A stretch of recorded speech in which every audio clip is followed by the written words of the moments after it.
Hey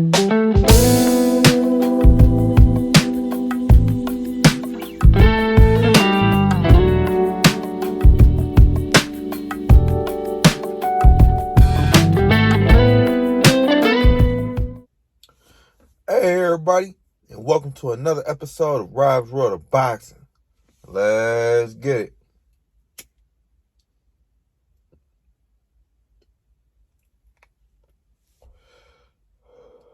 Alright. I want to get to this fight night recap video. The fight last night, Saturday, June 11th, 2022. In Madison Square Garden, New York City. It was on ESPN Plus on 10:30 Eastern Time. 10:30 Eastern Time. It was the eve of the Puerto Rican Day Parade. It was put on by Top Rank Promotions, Bob Arum, and all those guys. All right. The main event was a 10-round contest of super middleweight. Super middleweight is 168 pounds, if you didn't know. It was between Edgar Berlanga and Romar Angulo. But before we get into the main event, let's recap the undercard. Well, not the whole undercard. I didn't come in. I didn't watch the whole undercard, no lie. I didn't watch it. I was moving around doing a whole lot of stuff, but when I did come and sit down in front of the TV, they had there we go. Josue, Vargas, and Dakota linger on. I think I didn't write down Dakota linger record. It's right here though. But yeah. Jose Vargas was 20-2 with 9 KOs.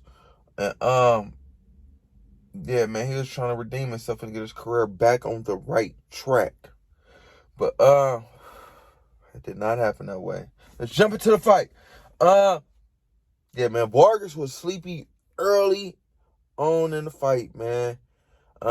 First round he came out, he was looking okay, jabbing, moving his feet, being a boxer.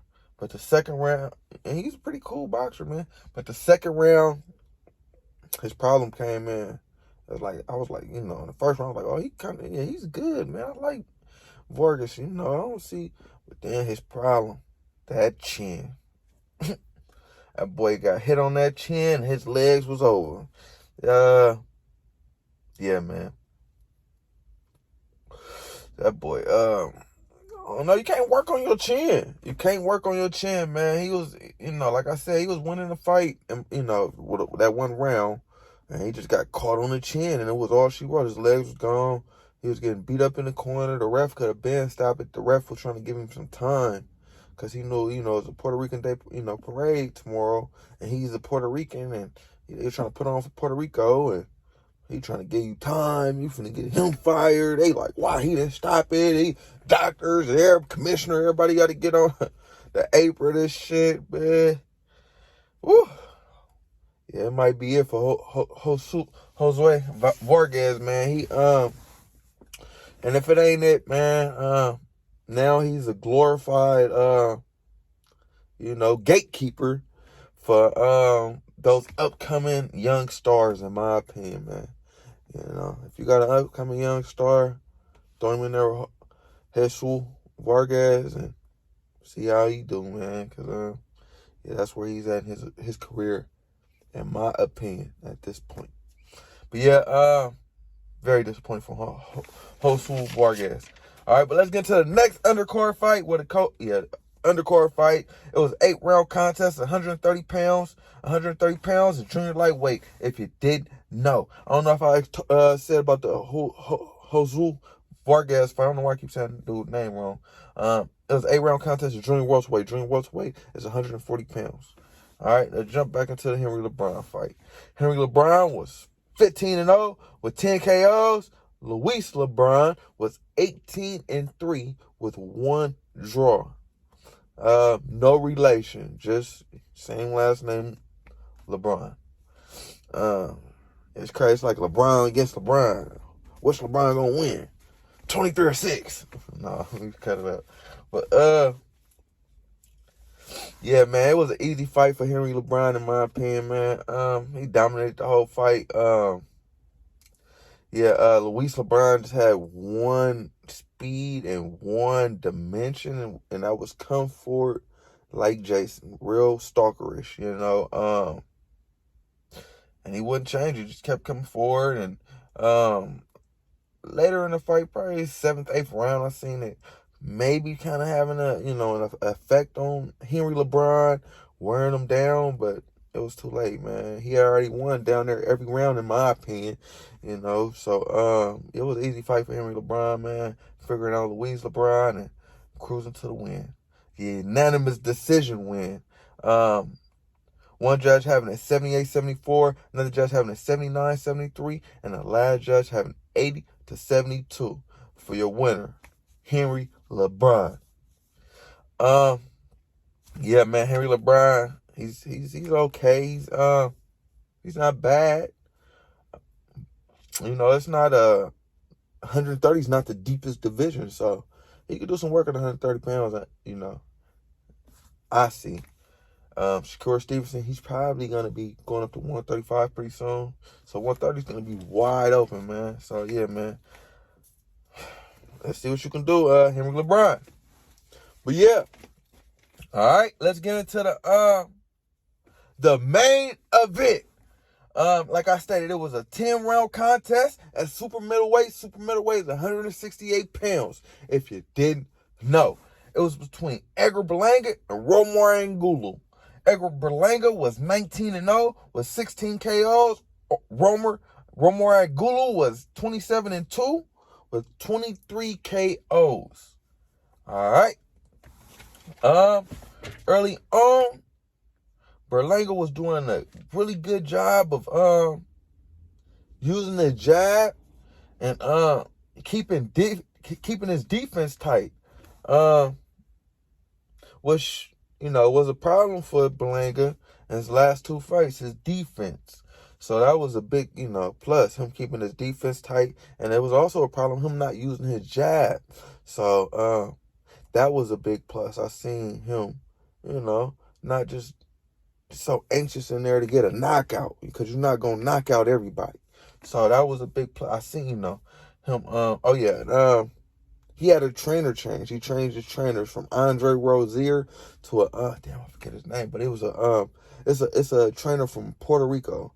So he got a Puerto Rican trainer, and I guess he said he felt more comfortable, not because of the race or anything like that, just because I guess he's more hands-on, and he's, you know, teaching him things he's going to actually use in the ring, he said. I don't know if Andre wasn't teaching him that, but that was, you know, those were his exact words. But, yeah, and I seen it, you know, come through in the fight. Like I said, he was using his jab, and he was keeping his defense tight, because he has power. He gets his power. You know, if you got power, it's going to come. You don't have to look for the knockout. It will come. Just box. Yeah, man, but Angulo, man, he was constantly pressuring Edgar Berlanga. I felt like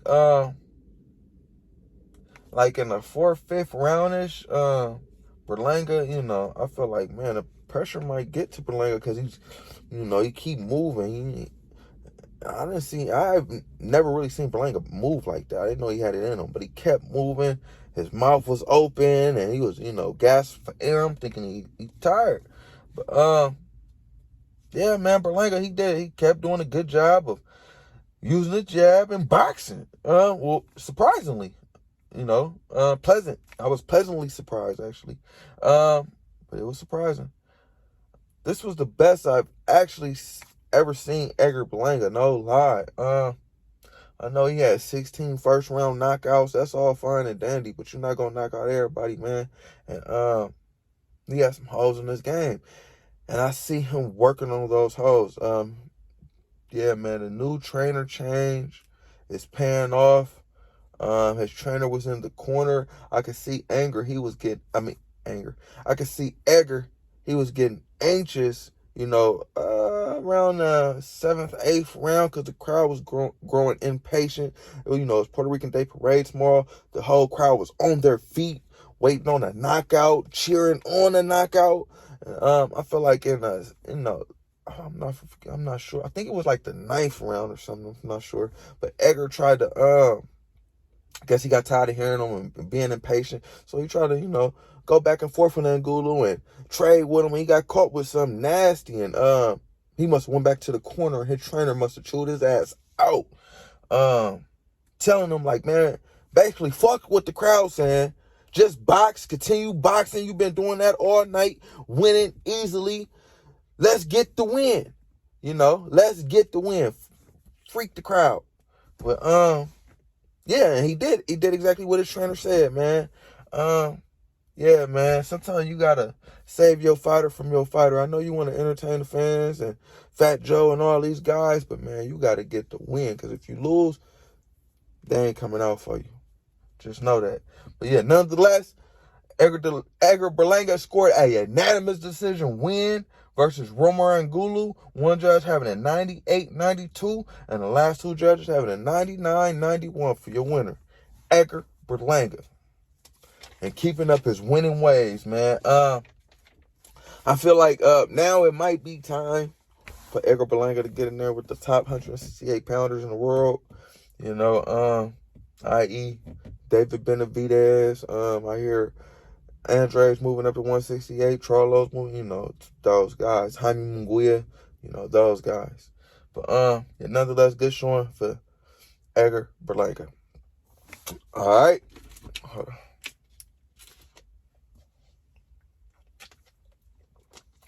All right, let's get to the next card I want to talk about. It was a DAZN card in Anaheim, California. It transpired yesterday as well. Well, last night as well. June 11th, 2022, 8 p.m. Eastern Time. The main event was between Jaime Munguia and Jimmy Kelly at 160 pounds. 160 pounds is middleweight, if you didn't know. I think it was a 10-round contest. I'm not sure, though. 10 or 12, one of them bitches. All right. Jaime Munguia, he was 39-0 with 31 KO. Jimmy Kelly was 26-2 with 10 KOs. Jimmy Kelly's from Manchester, England. Jaime Munguia's from Mexico. All right.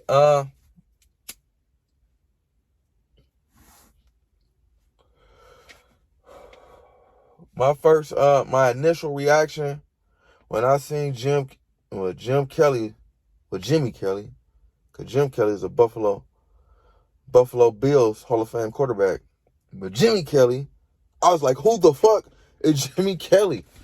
I don't know no fucking Jimmy Kelly. But, yeah, man, that was my initial thought, man. But, yeah, man, let's find out. That's what I was thinking. But Jaime Munguia, it was Jaime Munguia's 7th fight with trainer Eric Morales. Yeah, man, he's been looking better, each fight with Eric Morales. So I feel like that was a good change in trainer. Yeah. But nonetheless, man, Jimmy Kelly, he was looking good early on in this fight. He caught Jaime Munguia with a nice hook. I think it was in the 2nd round, and after 2, I had the fight 1-1. Kelly won the 3rd round too, in my opinion, with just unexpected combos when Jaime Munguia would let his guard down. So after the 3rd round, I gave the 3rd round to Kelly as well. And after the 3rd round, I'm like, oh my, this shit might get interesting. I seen Jaime Munguia getting frustrated, and yeah, I'm like, yeah, this might get interesting. Let me start keeping round by round, counting this fight. So yeah, man, round 4. Yeah, that's what I said. It's time to start keeping round by round, because Kelly was catching Munguia with some nasty shit. And I gave the 4th round to Kelly as well. So at this point, I had Kelly up in a fight. 3 rounds to 1. All right, round 5. Yeah. It It was all good till it wasn't, man. Fucking Jim Kelly got caught pulling back off a break, man. Went down, got up, got caught with an uppercut, went down again, got up, got caught at the end of the round with some shit, I don't know. Probably a slew of punches. Took a knee, got back up, referee waved it off. That's all he wrote, man. I guess he has seen enough. Giving a win, the 5th round TKO win to Jaime Munguia. Yeah, man, like I said, good win for Jaime Munguia, man. He has some things he needs to work on, man. He was having problems there with Jim Kelly. Jim Kelly was a mover, and Jaime Munguia likes to stalk you and set his feet, and Jim Kelly wasn't giving Jaime Munguia time to set his feet, and I can see that was causing Jaime a lot of trouble. So if he get in there with a boxer, man, it might be, but man, at this point, you 40-0, big dog, so you really can't keep fighting Jim Kellys. Just like, what Romer Angulo, he's on the radar more than Jim Kelly, I ain't gonna lie. But you and Edgar Berlanga kind of in the same boat. Y'all both need to step up y'all competition. Maybe y'all can fight, like I said, maybe y'all can fight each other, man. And, yeah, man. I know both of y'all still need some work, but this is it's the professional ranks, man. Shit, you only can work on your shit for so long before you have to, jump in the water in the deep end. It is what it is, man. I think it's time. But yeah, nonetheless, man, it was a good showing from Jaime Munguia. It was a good night of boxing from all the fighters I mentioned in this video. Yeah, man. As I stated, man, you can't play boxing, man. So yeah, man. Fucking my respect. But yeah, like, comment, subscribe, all that shit, people. Rob's World of Boxing. Yeah.